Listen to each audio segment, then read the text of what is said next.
নমস্কার, আমি তনুশ্রী। আমার চ্যানেলে আপনাদের স্বাগত জানাই। আজকে নিরামিষ পটল আলু পনিরের খুব সুস্বাদু একটা রেসিপি করে দেখাবো, তো দেখতে থাকুন। তার জন্য নিয়েছি পনির, নিয়েছি পটল ও নিয়েছি আলু। সব কিছু আমি কেটে নেব। পনিরটা আগেই কেটে নিয়েছি। পটল আলু কেটে নিয়ে কড়াইতে তেল দিয়ে তার মধ্যে পনিরটা আগে ভেজে নেব। তেলের মধ্যে একটু দিয়েছি হলুদ আর একটু নুন।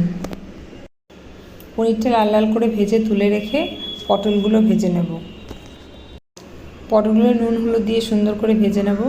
আর আলু আমি সেদ্ধ করে রেখেছি, আপনারা চাইলে আলুটাও ভেজে নিতে পারেন। পটলটা ঢাকনা দিয়ে কম আঁচে ভেজে নেব, তাহলে সেদ্ধও হয়ে যাবে এবং রান্না করতেও খুব কম টাইম লাগবে। পটল ভাজা হয়ে গেছে। একটা মশলা তৈরি করে নিই।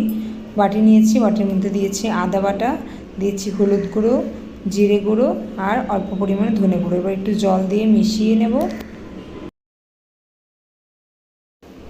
এই মশলাটা ভালোভাবে মিশিয়ে নেব।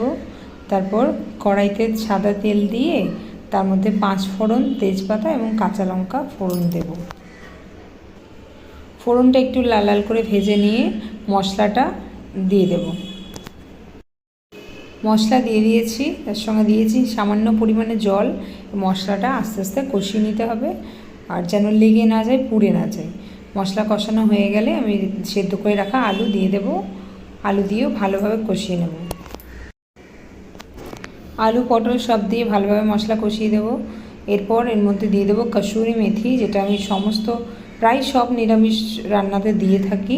এটার জন্য টেস্ট খুব বেশি ভালো হয়। সবজি ভাজার সময় আমি নুন দিয়েছিলাম এবং আলু সেদ্ধতেও নুন দিয়েছিলাম, তাই পরিমাণ বুঝে একটু নুন আর অল্প একটুখানি চিনি দিয়ে দিলাম। সবজির সঙ্গে মশলা কষানো হয়ে গেছে, এরপর দিয়ে দেবো জল। জল দেওয়ার পরে একটু ফুটিয়ে নেব। ফুটিয়ে নিয়ে পনিরগুলো দিয়ে দেব। পনির দেওয়ার পর ঢাকনা দিয়ে কম আঁচে 10 মিনিটের মতো রান্না করব।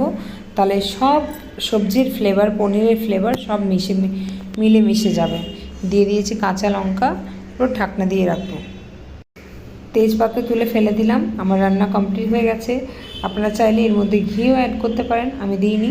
তো রান্নাটি কেমন লাগলো অবশ্যই কমেন্টে জানাবেন। আর যদি ভালো লেগে থাকে তাহলে লাইক কমেন্ট শেয়ার করে দেবেন এবং চ্যানেলটি সাবস্ক্রাইব করে দিয়ে পাশে থাকা বেল আইকনটি প্রেস করে দেবেন, যাতে আমার রান্নার সমস্ত ভিডিওর নোটিফিকেশন আপনার কাছে সবার আগে পৌঁছায়। সুস্থ থাকবেন, ভালো থাকবেন। ভিডিওটি দেখার জন্য অসংখ্য ধন্যবাদ।